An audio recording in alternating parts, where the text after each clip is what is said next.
உலகத்தோட 400 ரவுடி தான் யாரு அப்படின்னு கேட்டா சந்தேகமே வேணாம். உலக அரசியல்ல ஒரே ரவுடி தான் அது ஜஸ்டின் ட்ரூடோ தான். அதாவது நானும் ரவுடி தாங்கிற கேட்டகரி. ரவுடி கேட்டகரி கிடையாது.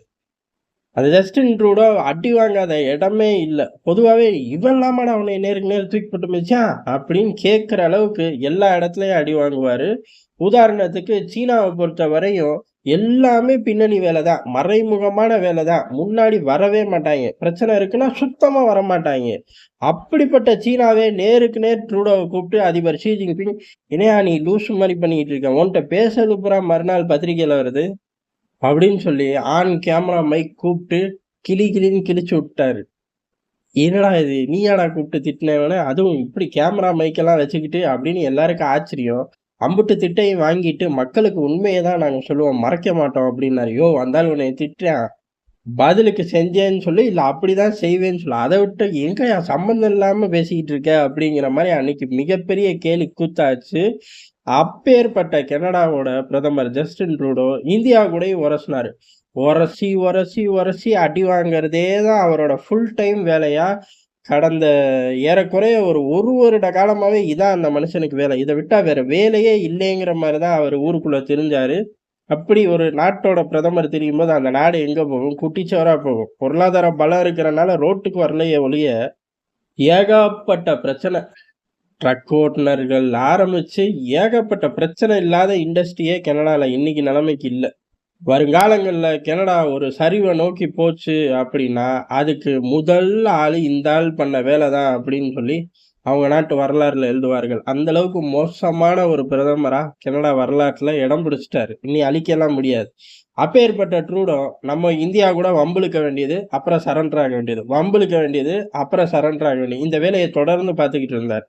இதுல இவனுங்க ரொம்ப உச்சகட்டமா அநியாயம் எங்க பண்ணாங்க அப்படின்னா, வரிசையா எல்லா ஹை வேல்யூ ப்ரொஃபைலையும் வம்பிழுக்கிறது. அதாவது நேரடியா காலிஸ்தான் தீவிரவாதி கனடால இறக்குறான், மர்ம நபர்களால வேட்டையாடப்படுறான், அதை பத்தி விசாரிக்க வக்கு இல்ல. அதே சமயம் ஒரு தீவிரவாதி எப்படி உன் ஊர்ல வந்து இவ்வளவு ஃப்ரீயா நடமாடுறான், அதுவும் இந்தியா இவன் தீவிரவாதி இவனை ஒப்பட அப்படின்லாம் நோட்டீஸ் கொடுத்துருச்சு. அந்த பயப்புல இறக்குறான். அதுல இந்தியாவுக்கு தொடர்பு அப்படின்னு சொல்றதே பெரிய அபத்தம்.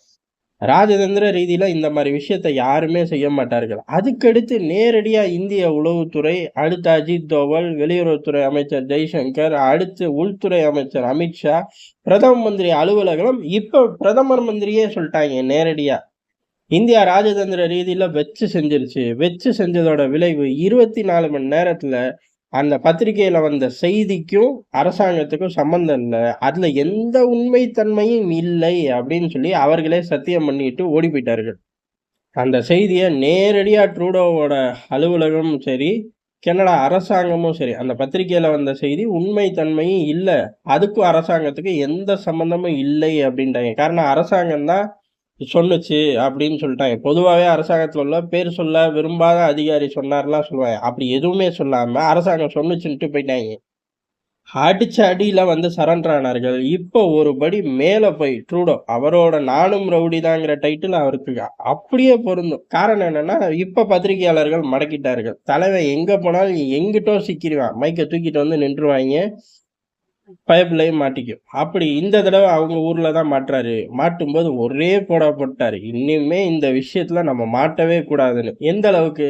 ஏற்கனவே தான் அதுல உண்மைத்தன்மையே இல்லைன்ட்டாங்களே, இதுக்கப்புறம் என்ன ஸ்டாண்ட் எடுக்கிறாங்க அப்படின்னு பார்த்தோம்னா, இதுக்கப்புறம் ஒரு அல்ட்ரா சூப்பர் ஸ்டாண்ட் எடுத்தாங்க. என்ன அப்படின்னா, உளவுத்துறையில உள்ள மோசமான கிரிமினல்கள் செஞ்ச வேலை அப்படின்ட்டாங்க. சொந்த நாட்டு உளவுத்துறையில கிரிமினல்கள் இருக்கார்கள், அவர்கள் இந்தியாவோட வம்பிழுத்து விடுறதுக்குன்னு இந்த வேலையை பார்த்துட்டாங்க, இது சம்பந்தமா நான் விசாரணைக்கு உத்தரவு போட்டிருக்கேன் அப்படின்ட்டாரு.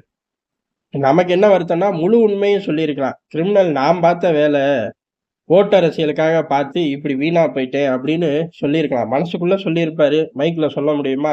அதனால உளவுத்துறையிலே கிரிமினல்கள் இருக்கார்களாமா. உங்க நாட்டுல நீ தான் கிரிமினல், ஏன்னா நமக்கு தெரிஞ்சு ஒரே ஒரு கிரிமினல் நீ தான். உன்னைய சுத்தி ஏதாச்சும் அடிமைகள் இருக்க வாய்ப்பு இருக்கு. இதை விட்டா தீவிரவாதி தான். தீவிரவாதி 1 டசன் தீவிரவாதி ரொம்ப சுதந்திரமா உட்கார்ந்துருக்காங்க.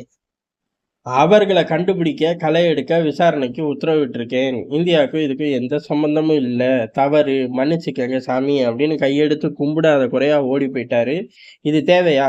முதல்ல இருந்து அடி வாங்கக்கூடிய ஒரு விவகாரம். கடைசி வரையும் பைடன் சொன்னாரு, பைடனோட சித்தப்பா சொன்னாரு அப்படின்னு செஞ்சா, இப்படிதான் அசிங்கப்பட்டு நிக்கணும். அசிங்கப்பட்டது இல்லாம, அவர்கள் சிஸ்டம் அரசு எந்திரத்துக்குள்ளேயே கிரிமினல்களா இருக்காய்ங்க. அதனால தான் இந்த பிரச்சனை அப்படின்னு சொல்லி ஒட்டுமொத்த எந்திரத்தையும் இப்ப தூக்கி தெருவுல வீசிட்டாரு. இதுவும் பேக் ஃபயர்.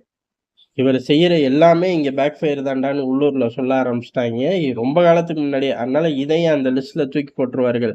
இந்தியாவை எதிர்த்து சமகாலங்கள்ல எந்த ஒரு ஆளுமை மிக்க தலைவர்களே செயல்பட முடியல.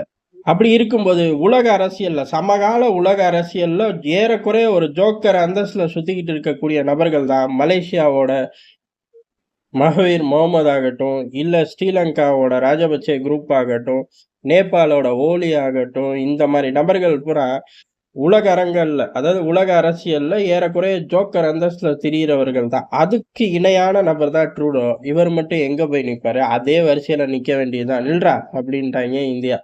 இதோட அவர் அரசியல் வாழ்க்கை முடிஞ்சிருச்சு.